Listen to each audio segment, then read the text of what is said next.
વડોદરામાં ગરબા આયોજકોએ કહ્યું, મારી ગાડીમાં એવું તો શું હતું? પાર્કિંગ મામલે જયેશ ઠક્કરની કાર પર કાર્યવાહી. ગરબા આયોજકોએ કરી પોલીસ અધિકારી સામે ખાતાકીય તપાસની માંગ.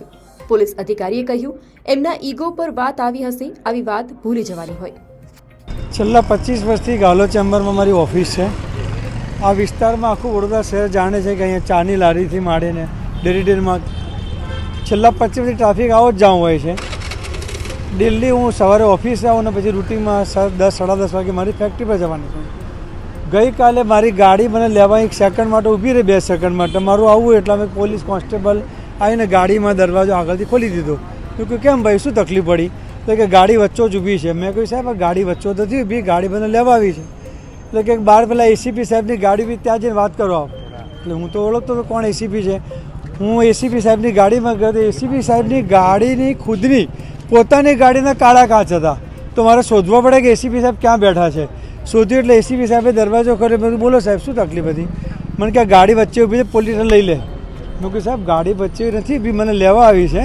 તે છતાં એવું કહે મને મેમો આપી દો આપ, ગાડી લઈ લે પોલીસ સ્ટેશન. કહ્યું ને કહે છે તને. મેં કહ્યું કામ કરો સાહેબ, આપ ગાડી લઈ જાઓ પોલીસ સ્ટેશન, હું તો નથી આવતો. એટલે એક કોન્સ્ટેબલ ગાડીમાં બેસી ગયો. પછી જે વાર્તાલાપ થઈ અલી સાથે, મારા ડ્રાઈવર સાથે, એ મેં એન્ટી કરપ્શન લખીને આપી દીધેલી છે. પછી ગાડી લઈ ગયા પોલીસ સ્ટેશન. પછી મારા મિત્ર થ્રુ પોલીસ કમિશનર સાહેબને ફોન કર્યો. પોલીસ કમિશનર સાહેબે જ્યોતિબેન જે અહીંયા કમિશનરશ્રી છે એમને વાત કરતાં એમને ઇન્ટરવ્યૂ કરીને ગાડી મારી છોડાવી આપી. મારે એટલું જ જાણવું છે કે મારી ગાડીમાં દારૂ હતો, મારી ગાડીમાં રિવોલ્વર હતી, કોઈ એવું શું હતું કે મારી ગાડી લઈ જવી પડી? અચ્છા, બીજા પોલીસ અધિકારીને કયો રાઇટ છે કે ગાડી લઈ જવી? ઓફકોર્સ એ ટ્રાફિકમાં હોય તો એમની પાસે રાઇટ છે કે ભાઈ મને મેમો આપે એકાદું. ગાડી કયા અધિકારથી લઈ ગયા? અહીં બીજી આટલી બધી ઘણી ગાડીઓ પડી હતી, મારી મર્સિડીઝ કેમ દેખાય? 3.5 કરોડની ગાડી રસ્તા પર લેવામાં નહીં, એમને તકલીફ પડી ગઈ. પ્રેસ્યુડાઇઝ માઇન્ડ શું? એક્શન લેવા તો બધા પર લેવા જોઈએ. આ તો વર્ષોથી પ્રોબ્લેમ છે. જો ખરેખર એ ટ્રાફિકવાળા જે એસીપી સાહેબ, વ્યાસ સાહેબ છે, એમને ખરેખર વડોદરા શહેરની ચિંતા હોય તો અહીંયા કેટલા સયાજીગંજ પોલીસ સ્ટેશનની આગળ સટલિયા ભરીને કેટલા હપ્તા ખવાય છે કોને ખબર નથી. રેલવે સ્ટેશન પર જાઓ તો કયા રિક્ષાવાળાનું બધા રિક્ષામાં 4 સવારી ને 6 સવારી 7 સવારી જાહેરમાં ફરે છે. તો એ એસીપી સાહેબને નથી દેખાતું, મારી ગાડી દેખાઈ. મેં એક્શન લીધા છે, એન્ટી કરપ્શનમાં જે અરજી આપી છે અને મેં ખાતાકીય તપાસ, વિજિલન્સ તપાસની પણ માગણી કરી છે વ્યાસ સાહેબની. ખોટી વાત છે એમની. ડેલ્ટેન સર્કલ સૂર્યા તરફથી અમે આવતા હતા અને ગાડી વચ્ચોવચ પડી હતી. અમે દૂરથી જોઈ, નજીકમાં જઈને પણ અમે સાઈડમાંથી ગાડી લીધી. પછી અમે ઊભી રાખીને મારા કમાન્ડો અને મારા ઓપરેટર બંને એમની પાસે ગયા. ગાડી કેમ વચ્ચે ઊભી છે? પછી લઈ લો ઓફિસ. નોર્મલી અમે રીતના ઓફિસ રહી અને એમને દંડ વગેરે આપતા હોઈએ છીએ નો પાર્કિંગનો. એટલે રોડ વચ્ચે મૂકવા છતાં આવું થયું. અને પછી અચાનક એ ભાઈ, શું નામ? જયેશભાઈ.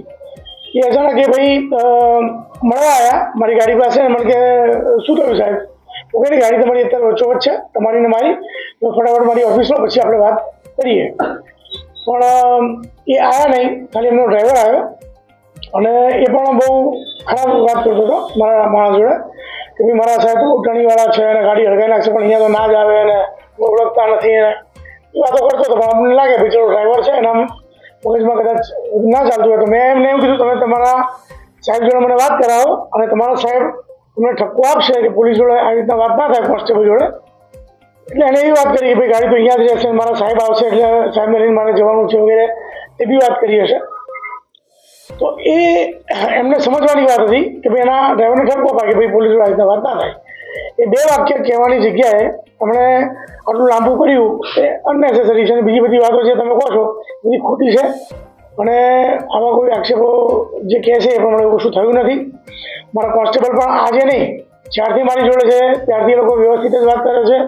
ગમે તે વ્યક્તિ હોય, એ બાઇકવાળો હોય, સ્કૂટીવાળો હોય કે કારવાળો હોય, પણ એમને ભૂલ કરી છે એટલે એમણે આ રીતે અમે કાર્યવાહી કરી. અને પછી મારે એમની સાથે વાત પણ થઈ, જે એમનો અલીભાઈ કરીને એમના ડ્રાઈવર હતા, એના ફોનથી મારે 2 વાર વાત પણ થઈ. પછી એને ઠપકો પણ આપ્યો અને પોતાની ઓળખાણ પણ આપી કે હું મા શક્તિ ગરબા ગ્રાઉન્ડનું આ બધું કરું છું આમ તેમ.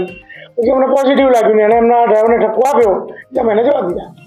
સાહેબ એમનું એવું કેવું છે કે જે આ બનાવ બન્યો છે અસંખ્ય ગાડીઓ આવી તેવી મીન્સ ગેરકાયદેસર પાર્ક હોય છે, તેમને જ કેમ ટાર્ગેટ કરાયા? ગાડીઓ રેસિડેન્ટ પાસે પાર્ક હોય છે એના માટે અમે વીએમસીને વારંવાર લખ્યું છે કે ત્યાં લારી ગલ્લા હટાવો તો પાર્કિંગનો પ્રશ્ન સોલ્વ થાય, પરંતુ એક ગાડી નીકળે એટલી જગ્યા છે, સામેથી બીજી ગાડી આવે એટલી જગ્યા હોય છે, પણ એમની ગાડી એવી વચ્ચોવચ હતી જેના કારણે અમારે એમને ઠપકો આપવો પડ્યો, એમને બોલાવવાની વાત કરવી પડી અને મેમો આપવાની વાત કરવી પડી, પણ એમણે એમના ડ્રાઈવરને ઠપકો આપ્યો અને ફરી આવું નહીં થાય એવું એશ્યોરન્સ આપ્યું, એટલા માટે એમને જવા દીધા. એમણે ખાતાકીય તપાસની પણ માંગ કરી છે, એવું કેવું છે? હા, જો એ એમના કદાચ ઈગોની વાત આવી ગઈ હશે, બાકી એ હું પણ વસ્તુ ભૂલી ગયો, એમને પણ ભૂલી જવાની હોય, પણ એમના ઈગો પર વાત આવી હશે કે જે મને પણ ફોન પર વાત કરી, તમારું અપમાન કર્યું, મારી ગાડીમાં ક્યાં હથિયારો હતા કે દારૂ હતો, તમે ગાડી કેમ લઈ ગયા, બરાબર, તમને પણ બોલાવ્યા હતા, તમે આવ્યા હોત, મળ્યા હોત, આપણી ઓળખાણ થાત, પણ તમે ના આવ્યા ને તમે જે રીતે ડ્રાઈવરને મોકલી આપ્યો અને તમે ખુદ ના આવ્યા, એના કારણે તમારા મનમાં જે બી આવ્યું હોય કે અપમાન થયું કે જે બી આવ્યું હોય એ ઈગોની વાત એમણે લીધી હશે. મેં એવી કોઈ ઈગોની વાત લીધી નથી, અમારું કામ આ છે કરવાનું એટલે મેં કર્યું છે. આપણા તરફથી શું કાર્ય કશું નહીં, એમને ઇન્કવાયરી કરાવી હોય તો કરાવે, તપાસ કરાવી હોય તો કરાવે, અમે ખોટા છીએ નહીં, અમે કશું કરવાનું નથી.